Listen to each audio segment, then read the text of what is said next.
Passion is overrated in business. Okay, so hear me out, explain ko lang din. I know sinabi ko naman siya on my previous episodes. In reality, hindi talaga siya enough. Here's why. So you can love all the coffee you want, all the recipes, all the ambience and themes that you want in coffee kasi yun yung passion mo eh. But if the market doesn't respond doon sa mismong product natin, sa brand natin, then wala tayong connection. There will be this disconnect. Hindi mangyayari yung transaction o hindi magkakaroon ng bentahan. Here's what I learned, na in order for you na mapili mo talaga yung market na fit sa'yo, kailangan may elemento siya. So ito yung mga certain elements na pwede natin pag-usapan, na pag-uusapan natin, that passion alone won't really save your business. In this video, I will be sharing with you the things I've learned in how you can effectively pick a market to your coffee shop, in which I have learned this from the book of Alex Hormozzi's 100 Million Offers. So without further ado, let's get started. Alright, so what I have here with me are the 4 indicators in picking a right market. So hindi siya enough that you really love coffee, passionate mo talaga magtimpla, magtimpla for other people at makita yung faces nila na wow, ang sarap ng coffee ko. Hindi siya enough, okay? So let me explain to you through this model what am I talking about. So let's first define what is a market. So a market is a system. So pwede siyang probably a system, a platform, or a place where the buyers and the sellers meet. So, yung market is tinatawag natin pag it's a place, okay? So, kung nagmi-meet yung buyers and sellers at dun sila nagtatransact based dun sa value ng goods at services na nag-exchange sila, then that's what you call a market. So dito natin nag-exchange yung dalawang yan. So buyers, sellers, and a transaction is made between the two in exchange for money. Okay, so very clear na sa atin anong ibig sabihin ng market. Now, the very big question is how can you really pick a market? Ang dami kasing strategies, ang daming pwedeng gawin, ang daming pwedeng piliin, pwede naman tayo maging broad. But is it enough to be broad? At matatarget ba natin na mas maayos yung market natin if we are targeting broad? Now, let me explain. Okay, so there are 4 indicators in which you can use to really define ano ba yung market mo. One is pain. Another one is purchasing power, easy to target, and growing. So let's first start off with pain. So pain natin, so let me zoom in a little bit here. Okay. Question is, gaano ka need ng market natin yung product mo? Because we have 2 ways to define this or na pwede natin pag-usapan. We can clearly define if one is based on preference lang nila or based on their need. Okay, so let us provide some examples on here. Okay, so pag preference sila, pwede mo siyang sabihin na as simple as I like coffee. Okay, or maybe I like Spanish latte. So that is your preference, right? Now, need. So need is I need to be awake. So this time around is you need something of a stronger coffee. So it's switch nagbago na yung mismong pangangailangan, nagbago na yung mismong usapan. Kasi if you are targeting a need, has a bigger weight. Mas malaki yung problema natin, mas higher the price tag that you can ask or you can put on the product. Now, pwede din naman, hindi lang coffee based o product based. So, I need a space to study. So we can do something like this na hindi lang siya product alone, it can be a place for them to study. So ito yun, we have to clearly define lang na what is really the market na gusto natin pagsilbihan, ano yung pinaka problema nila that we have to solve through our coffee. But initially we want to serve everyone, right? But as we go as we go deeper or longer sa ating business natin, it becomes more clearer na sino ba ang gusto natin pagsilbihan. There's a certain amount of people na we resonate with or they think or feel na para sa kanila yung brand na yun, para sa kanila yung business mo na yun. Then find those people because those people possesses that kind of pain at need sa product mo and only focus on them. Because yun nga, if we focus on being broad, we are targeting a lot of people. And if we are targeting a lot of people, we really cannot stand out if pinagtabi tayo sa iba't ibang coffee shop. What we are targeting here is we want to make something of a difference sa iyo.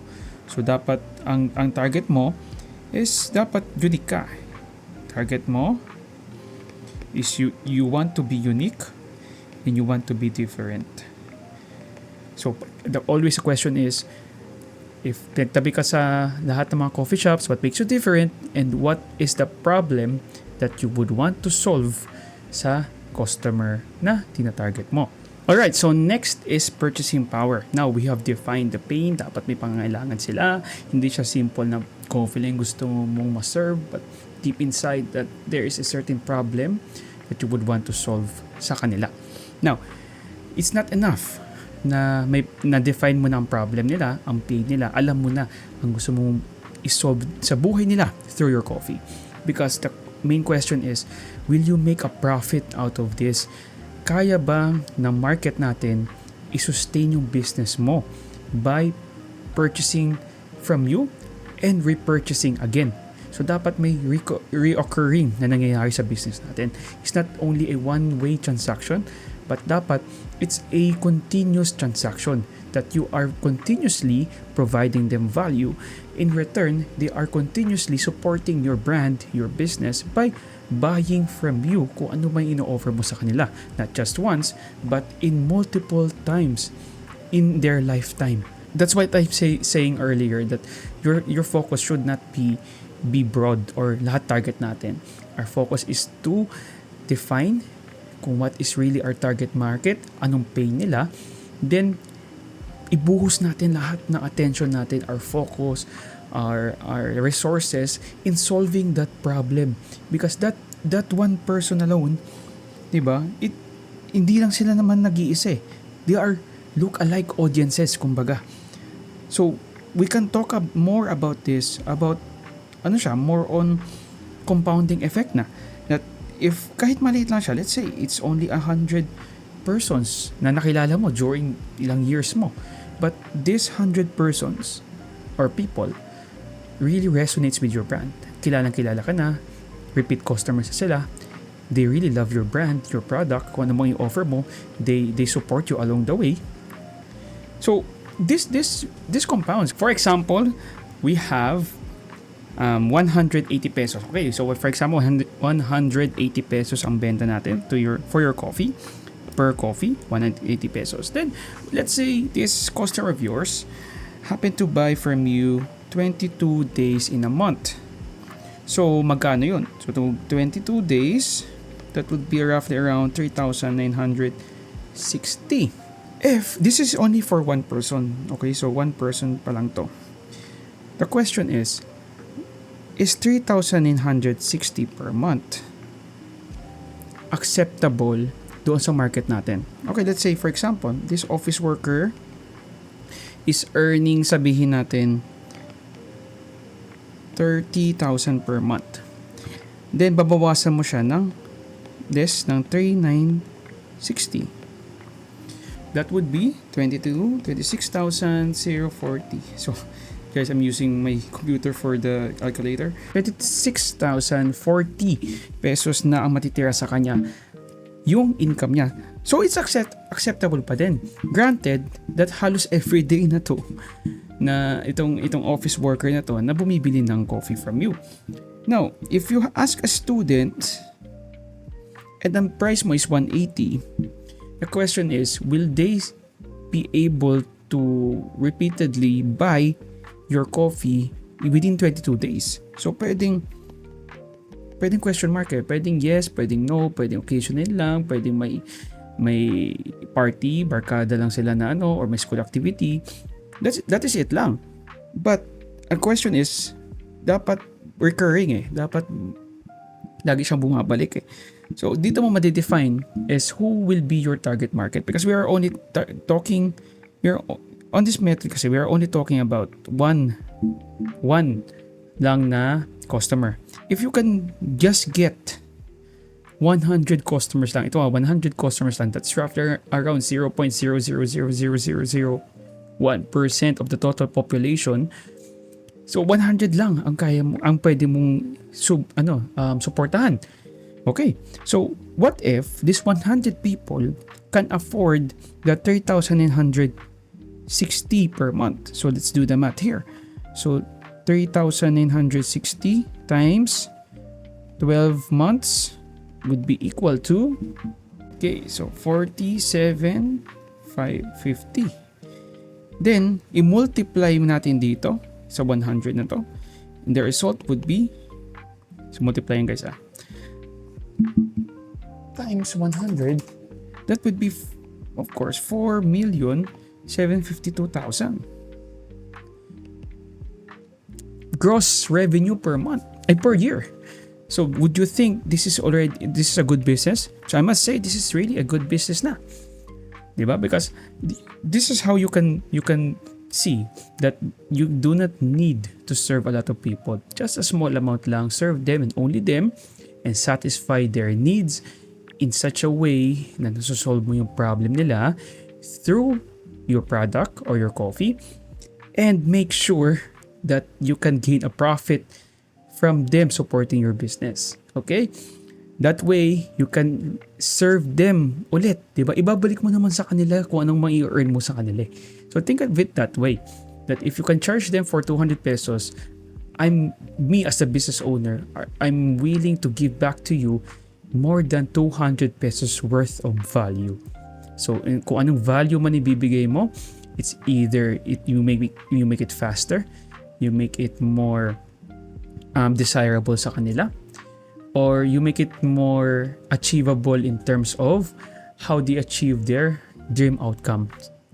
Then aside from that, kung gusto mo yung tangible na example, na method, you can do experience, you can do it through knowledge or information, or you can do it through freebies na pwede mo mabigay, any tangible items or products or services that you can add on do sa binigay nilang price sa'yo, so that it will increase doon sa price or maybe the value na binigay mo sa kanila relative sa price na binayad nila sa'yo. In such a way, mas sulit ka na in terms of perception. Okay, got it? Alright. Okay, so for the next one is easy to target. Okay, so question is kung, ayun nga, kung nakikita mo ba sila? Diba? Nakikita ba natin sila? Within the area ba siya?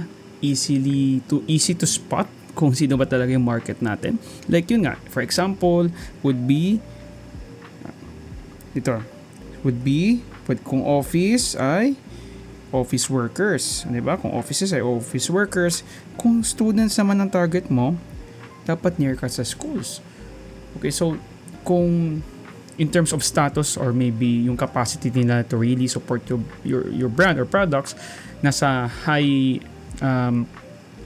income earners ka ba na location, or sa mga business district ka ba that you are confident enough that you can charge this amount of price. So doon pa nakikita ba natin yung market ang gusto mong pagsilbihan.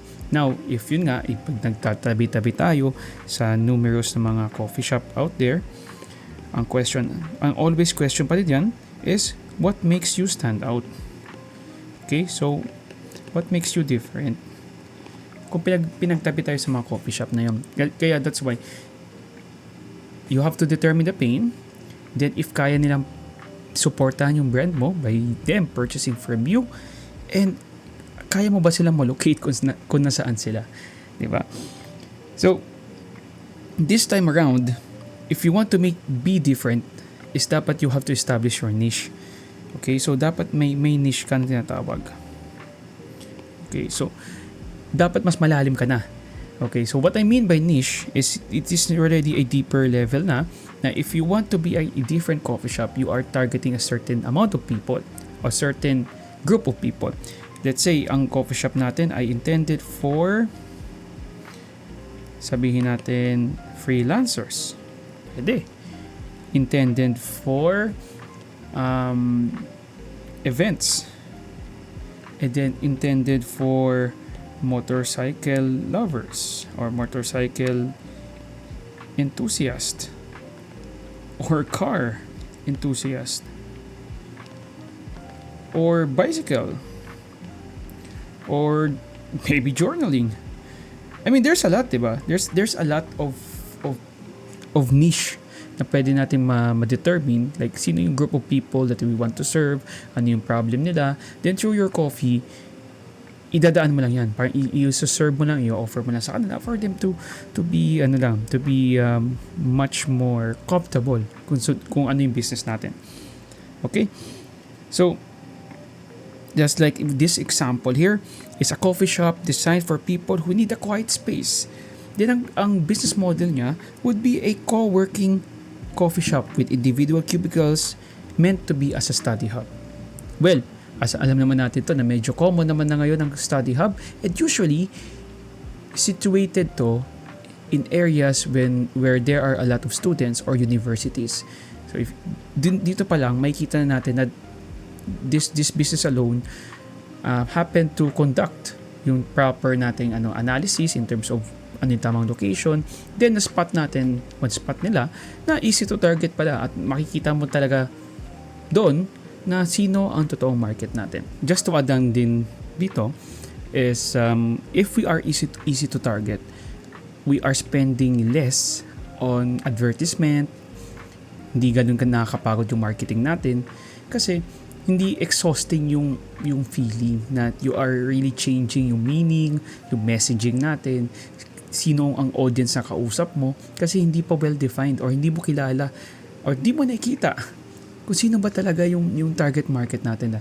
One day you can be targeting is student base, then another day you are targeting office workers, then another day you are targeting freelancers or maybe graphic designers or creators or influencers, di ba?